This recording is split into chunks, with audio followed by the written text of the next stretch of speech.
Padre, pabinyagan ko sana ang anak ko. Ano ang ipangalan mo sa kanya? Tigre po. Ano? Hindi pwede, Doming. Pangalan ng mabagsik na hayop yan. Pwede, Padre. Kung pwede ang leon, edi pwede rin ang tigre. Pwede! Doming, doming, pwede lahat. Doming, doming, pwede lahat. Doming, doming, pwede lahat. Doming! Pwede lahat.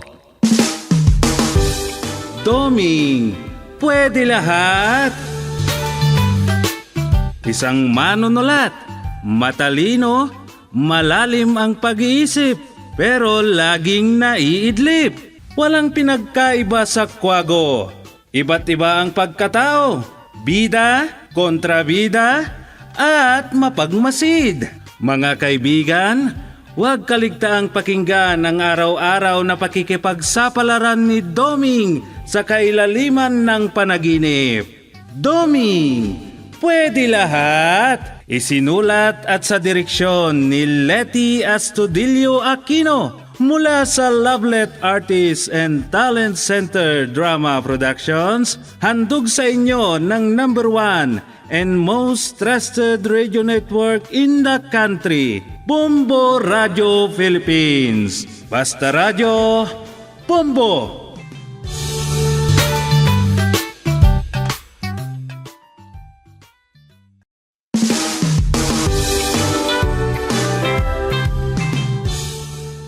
At ngayon, inyong pakinggan ang pakikipagsapalaran ni Doming sa ilalim ng panaginip. Narito ang kwento na ating pinamagatang Noong Nalunod si Chairman Gusting. Dito sa ating dula, Doming, pwede lahat?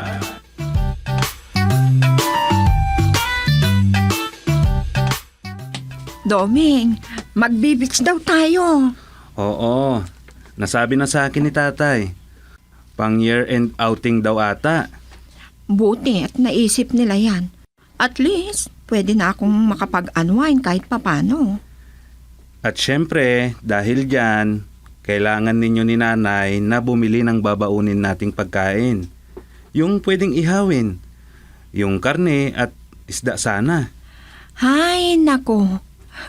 Kami pa ba? Alam na namin yan, Dom. May pamangkin daw pala si tatay na nagbabantay ngayon ng malaking resort. Doon daw tayo pupunta. Kaya nga. Pero, sino kaya yun?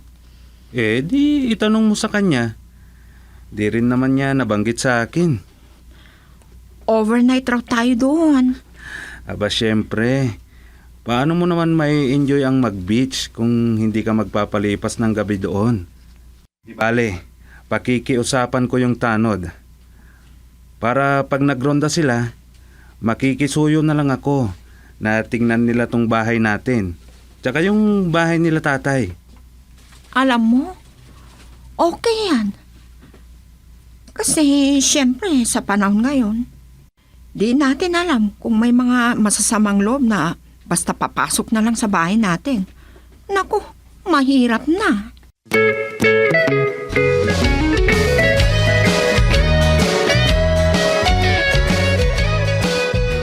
Ay, masarap talaga mag-beach. Nakaka-refresh at nakaka-relax. Tamang-tama. Kasi syempre, may mga oras na kailangan nating i-relax ang sarili natin. Lalo na pag-stress. Pag-stress, lalong hindi ka magiging productive. Pag-stress ka, hindi lang utak ang mapapagod. Madadamay yung buong katawan. Kailangan talaga ng ganito. Siyempre, isa pa sa kailangan gawin, pagbigyan ang sariling matulog.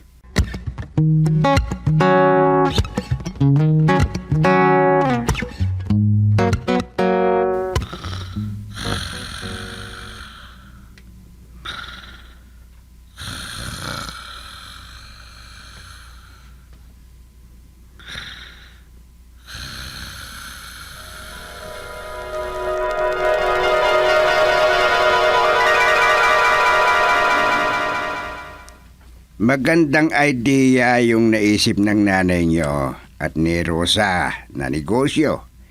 May dagdag sa punerarya. Oo nga, Itay. Lalo na yung resort. Kasi paniguradong maraming guests o bisita na mamasyal. Kasi summer na. At ayan, bagong taon pa. Panigurado maraming mag-New Year sa beach resort. Kung magre-resort sila. Siyempre, medyo nakaahon na rin naman ang Pilipinas mula sa 2 taong pandemya. Pero kita mo naman, marami pa rin nangyayaring hindi maganda. Kaya nga, pero kita mo, maraming hanga sa mabilis na pag-recover ng ekonomiya natin, di ba? Wala naman na tayong dapat ipag-alala. Kasi may mga cottage naman na tayo doon. Pwede na silang tumanggap ng bisita. Oo, pwede na kasi na may shades naman sa aplaya, di ba? At siyempre, hindi naman pwedeng basta pabayaan nila yung punerarya doon. Kasi malaki-laki rin ang naipuhunan doon, akala mo. Sa bagay. Tamang-tama ngayong summer. Pwede. Maraming magbe-beach. January na. Siguradong maraming pupunta sa beach. Siguro, yan yung naisipan nila para sa beach resort. Pero siyempre, ang sabi ko sa kanila, huwag nilang bitawan muna ang negosyo ni Patay. Negosyo ni Patay? Oo naman, yung punerarya. Oo nga no. Negosyo ni Patay pala ang tawag doon. Oo naman. Kasi, Patay ang customer. Pero, alam mo kung minsan, Tay, parang may sumpang ganyang negosyo. Paano mo nasabi yan? Siyempre, hindi maiiwasan ng iba na isiping ipinagdarasal ng may-ari na sana may mamatay para tuloy-tuloy ang usad ng negosyo. Ay nako, ay talagang ganyan. Totoo, Tay. Hindi maiiwasang ganyan ang iisipin ng mga tao sa atin. Hayaan mo lang sila. Isipin lang nila kung anong gusto nilang isipin. Ang mahalaga, malinis ang konsensya natin na may-ari. Sa bagay, tama naman kayo.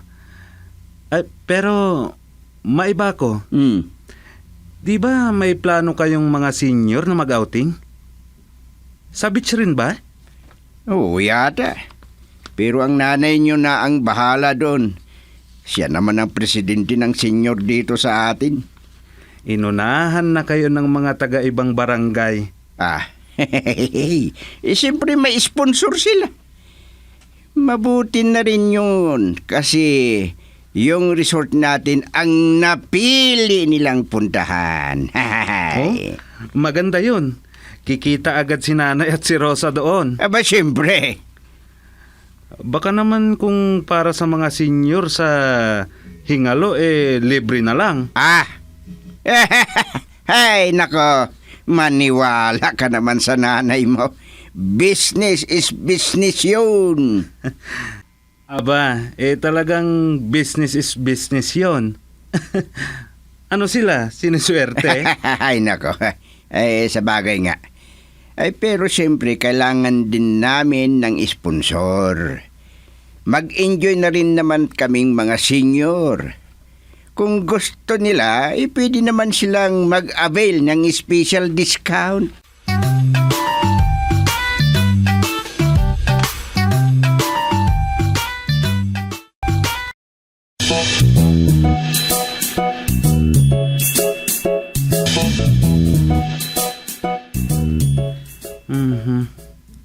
Iniwan na ako ni Chairman mag-isa dito.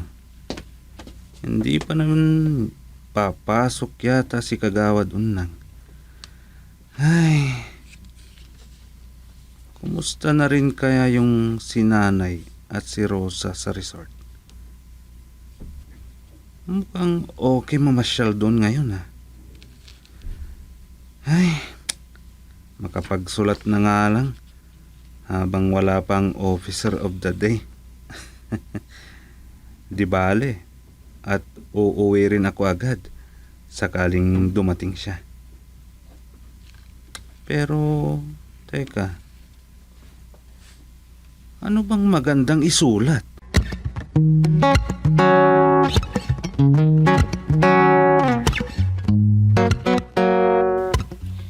Mula nung nabuksan yung resort, madalang na tayong magkita-kita kina Nanay at Rosa. Kaya nga tay, kahit naman kasi yata walang silang guest hindi na sila umuwi. Maganda kasi doon. Presko ang hangin at nakaka-relax. Kaya siguro ayaw nilang umuwi. Ako nga lang ay nako, gusto kong mamasyal doon. At malaman kung bakit di na sila umuwi dito. Ang maganda niyan, tawagan na lang natin sila para malaman natin kung bakit di na sila umuwi. Isa pa nga yan Halos di na rin sila sumasagot sa tawag. Busy kaya sila masyado. E di kung ganun, matutuloy kayong pumunta doon. Ay ba, siyempre. At nang makalanghap rin ng sariwang hangin, mag-relax. Hey! Aba, ayos talaga. Talaga namang maganda ang tanawin doon, lalo na kung marami silang guest. Alam nyo na.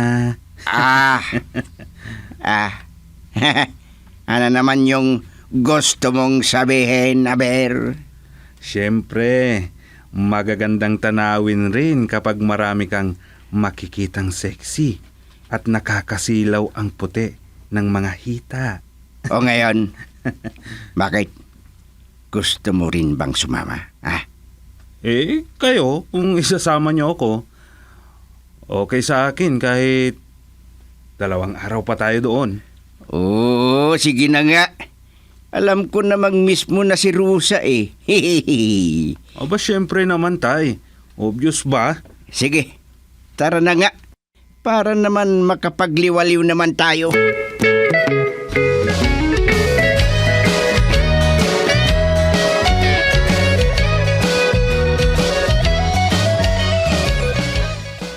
Nay, tumatawag po si Itay. Hello, Tay. Rosa, anak. Kumusta na kayo ng nanay mo dyan? Ayos lang po, walang problema.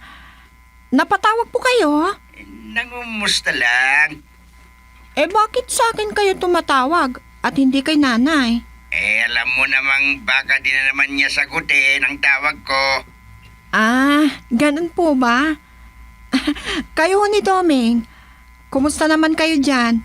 Di, gwapo pa rin. Papunta kami dyan sa resort ngayon. Talaga po? Mabuti naman at gusto rin pala ninyong bumisita dito. Ay, siyempre naman, anak. Hindi naman na namin kayo mahintay na umuwi dito. Kaya, ayan, kami na lang pupunta dyan. Hinihintay nyo kaming umuwi? Siyempre, miss na miss ka na ni Duming. Ay, nako. Hindi ako naniniwala dyan, Tay. Bakit naman?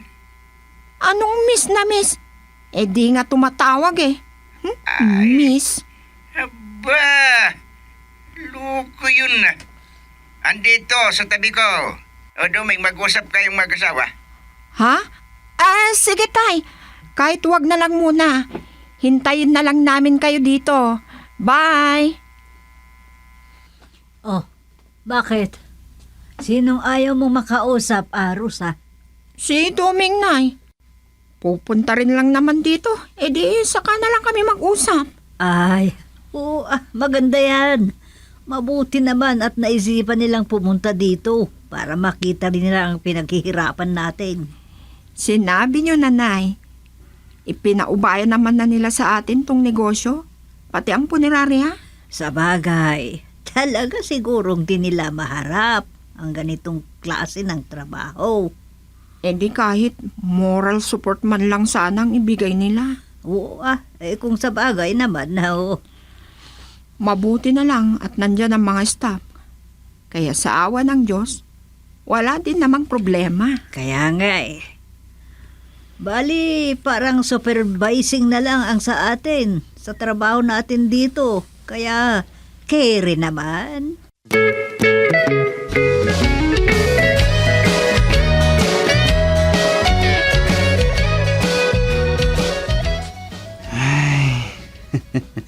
Masyado namang excited si tatay. Bumili agad ng swimming trunk. Sinabi kong kailangan ko pang tapusin ang mga script ko para bukas. Para bukas na lang kami pumunta ng resort. Ayaw ba naman? Gusto, mamayang hapon na. Oh, Doming! Magandang araw! Ayun! Mabuti na lang at dumating ka na, kagawad. Oo naman. Nakakaya naman sa'yo. Baka di ka na naman makaalis hindi ka naman nakagawad. At isa pa, ako naman ang naka-duty ngayon. Kaya sige na, umuwi ka na. Talagang uwi na ako. May lakad pa kasi kami ni tatay. Pupunta kami sa resort. Oo, talaga lang ha? May resort na kayo? Sina Rosa at Nanay Suping ang may pakana doon. Alam mo na, pampalipas oras nila. O siya, sige kagawad. Mauna na ako ha.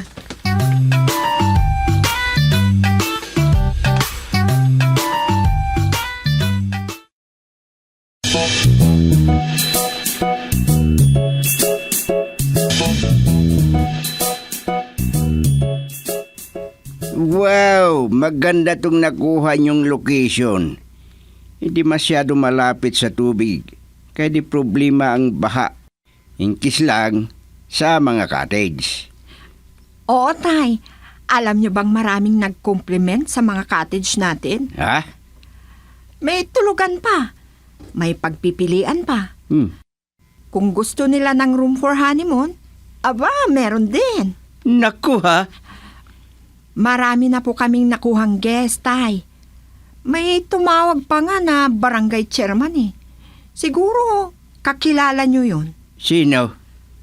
Chairman Sugpot raw ng barangay Kalumbuyan. Si paring Kanuto yun. Bakit raw? Mag-outing po yata sila. Christmas party. At dito ang napili nilang pasyalan. Aba baka gusto ring magpalamig.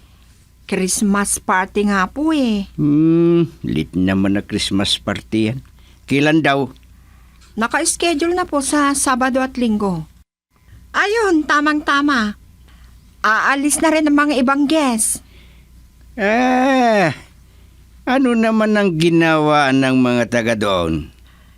Redevelopment planning daw po. Kung ganon, marami silang plano para sa barangay nila. Mabuti pa sila. Ang ganda nga ng samahan nila, Tay. Sa nakita namin, mukhang wala sa kanilang nag-aaway. Di gaya ng mga kagawad sa barangay natin. Hay, yun nga ang problema sa barangay natin. Iyan na nga ang malaking problema ngayon, Tay. Nakakaya sa mga kabarangay. Ay, nako. Kung bakit ba naman kasi yung mga walang naiambag na mabuti na makagawad. Ay, nako. Kaya nga eh. Pero wala na tayong magagawa. Kasi nasa kamay na ng publiko ang pagkapanalo nila. Sa bagay nga, wala na tayong magagawa. Kaya, pagtiyagaan na lang natin sila.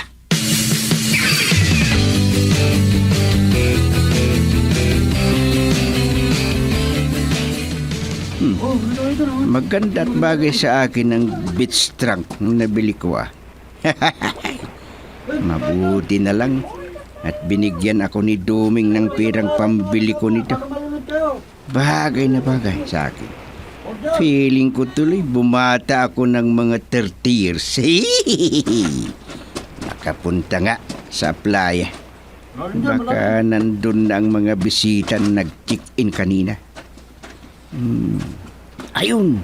Hey, naliligo na sila. I'm coming! Ay, nako. Wow! Kay dami namang hita nito. Ba't may malulusog na dibdib? Jackpot mo, Gustilo! Napakasarap namang makipagtampisaw sa kanila. Parang wala din namang pakialam ang mga babaeng ito. Na halos makita na ang kaluluwa nila. Flight po ba kayo, tatay? Tatay Pugi? Tatay Pogi. Pogi ba ako sa paningin mo, Miss Sexy? Pogi. Thank you. Thank you. Kasi di pala ako nag-iisa nagso-solo flight dito. Wala kasi akong partner, tay. Pwede kayo na lang? Pwede. Ay, nako. Ay, nakakaubo ka. Jackpot talaga. Napakaswerte ko naman. Buti na lang busy si Suping na nagluluto doon. Di ako makikita dito. Hey, magsalita naman po kayo. Nagtitinay yata kayo bakit tinititigan niyo na lang ako? Kasi Halina kayo! Ay, naku. Halina kayo. Oo naman. Ay, napakaswerte ko talaga. Inatakba naman ako. Sana hindi pupunta si Sufing dito at mahuhuli ako.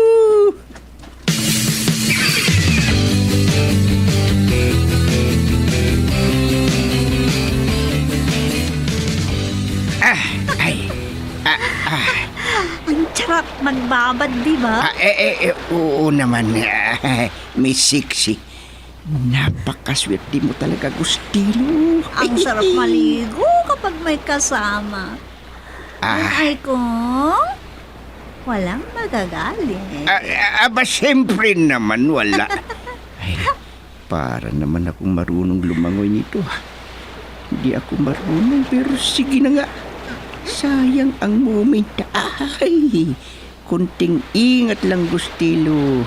Kasi malakas ang hampas ng tubig o alon.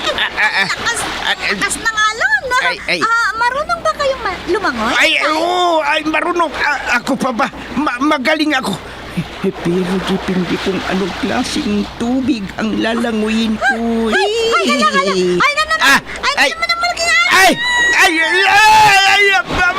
Malulunod na yata ako.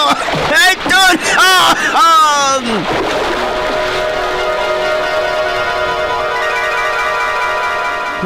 Tay, kaya nyo yan. Langoy lang. Tay!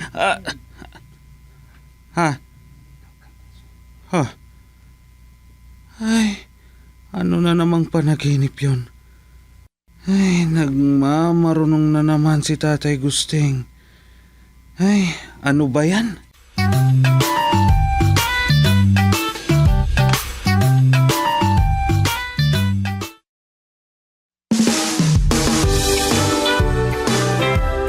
At dyan nagtatapos ang isang kwento sa pakikipagsapalaran ni Doming sa ilalim ng panaginip.